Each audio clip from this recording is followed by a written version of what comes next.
Kalash pumpkin, এই দানাটা আমি পুরো প্যাকেট ধরেই কিনে এনেছি। এটা আমার খুব ভালো লাগে, আমি একবার করেছিলাম। আর এটা টবে হয়, 10 ইঞ্চি টবে যদি এটা লাগানো যায়, গাছটা কিন্তু লতানো হয় না, ঝোপালো হয়।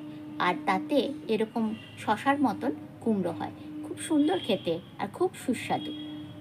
এটা একবার করে দেখতে পারেন। সকলকে স্বাগত বন্ধুরা, আশা করি আপনারা ভালো আছেন আর আমিও ভালো আছি। এটা বিনসের দানা, তো এটা একদম স্ট্রেট থাকবে, একটা কাঠি দিয়ে বেঁধে দিলেই হবে। শুধু দানা দেখালে তো হবে না, দানাগুলো কিভাবে বসাচ্ছি সেটাও দেখাতে হবে। আর ভিডিওতে একটা কথা বলে রাখি বন্ধুরা, আপনাদের জন্য যারা আমাকে দু একজন দানার জন্য আমি কিছু কিছু দানা রেডি করেছি, তারা যে দানাগুলো চেয়েছেন আমি সেই দানাগুলো রেডি করেছি। যেমন ধনের দানা, মূলোর দানা, বিনসের দানা, এইভাবে প্যাকেট করে যাবে।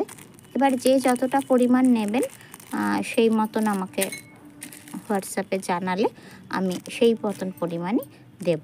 6টা করে দানা যায়, আবার 12টা যায়। এবারে আপনারা যদি মনে করেন একটু বেশি করে নেবেন তো বেশি করেও নিতে পারেন। এভাবেই দানাগুলো দিয়েছি এবং প্রত্যেকটা দানা কিন্তু এরকম প্যাকেট থেকেই আমি করে কেটে এইভাবে দেওয়া।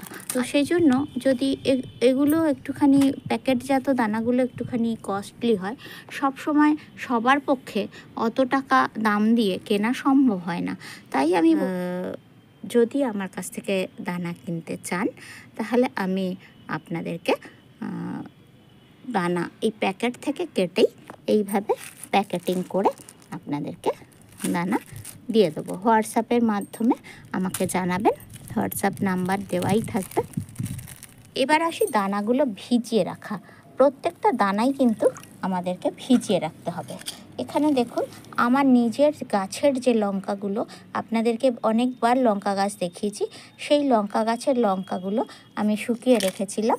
সেই লঙ্কা গাছগুলো দানাগুলোকে আমি বসাবো। যদিও প্রচুর লঙ্কা চারা আমার উঠেছে, তবুও এগুলোকে বসাবো। আমি এগুলোকে একটু ভিজিয়ে দিচ্ছি। কিছু কিছু দানা আছে যেগুলো 2 দিন ভেজাতে হবে, আবার কিছু কিছু দানা আছে যেগুলো কিন্তু একবেলা ভেজালেই যথেষ্ট।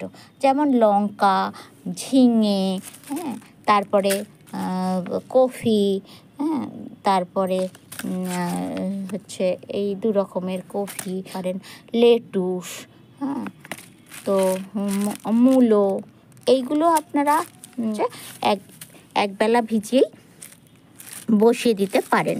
বিনস, এগুলো একবেলা ভিজিয়ে বসিয়ে দিতে পারেন। কিন্তু নোটে, পালং, ধনে, এই ধরনের দানাগুলো, করলা, এরা একটু হার্ডি দানা, তো সেই জন্য এই দানাগুলোকে আপনারা পুরো একটা দিন ভেজাবেন। যদি সকালে ভেজান তাহলে পরের দিন সকালে লাগাবেন, যদি রাতে ভেজান পরের দিন সন্ধেবেলা লাগাবেন। এইভাবে আপনারা পুরো 24 ঘন্টা ভিজিয়ে রাখার পরে দানাগুলোকে লাগাবেন। তো দানা লাগানোর প্রসেসও আমি বলে দিলাম। এবার আমি এই দানাগুলোকে একটু ভিজিয়ে দিই।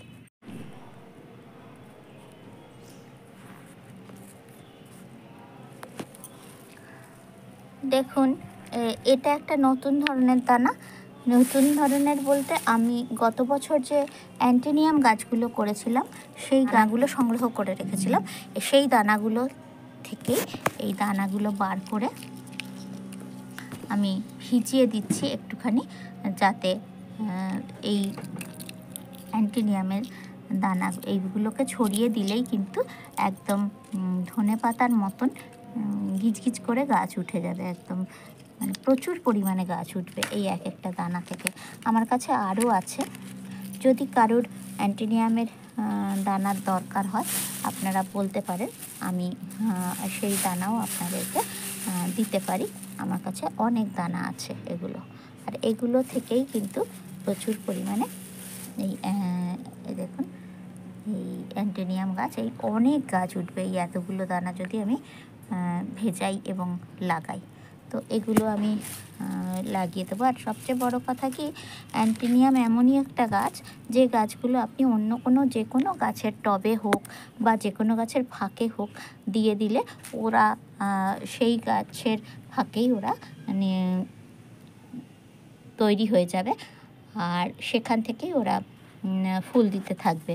আর যদি আপনারা আলাদা করে বসাতে পারেন তাহলে তো কোনো কথাই নেই। জল দিয়ে একটু ভিজিয়ে রাখলাম, সামান্যই জল দেবো ওদেরকে, কারণ ওরা খুব ছোট দানা তো, ওদের বেশি জল দিলে ওরা পচে যাবে। লেটুসের দানা দিয়ে দিয়েছি, এই 2 রকমের লেটুস, এই দানাগুলোও কিন্তু বেশিক্ষণ ভেজাতে লাগবে না, তো সেইগুলো সমস্ত আমি ভিজিয়ে দিলাম। কিন্তু জল বেশি দিয়েছি, যেমন ধনে পাতায়, মূলোয়, এগুলোতে আমি জল একটু বেশি দিয়েছি। এবারে এই যে বিনস, ঝিঙে, এগুলোতে আমি জল বেশি দিয়েছি, কিন্তু লেটুস, অ্যান্টিনিয়াম এগুলোতে কিন্তু বেশি জল লাগে না। তাই এগুলো আপনাদেরকে একটুখানি বুঝে বুঝে জেনে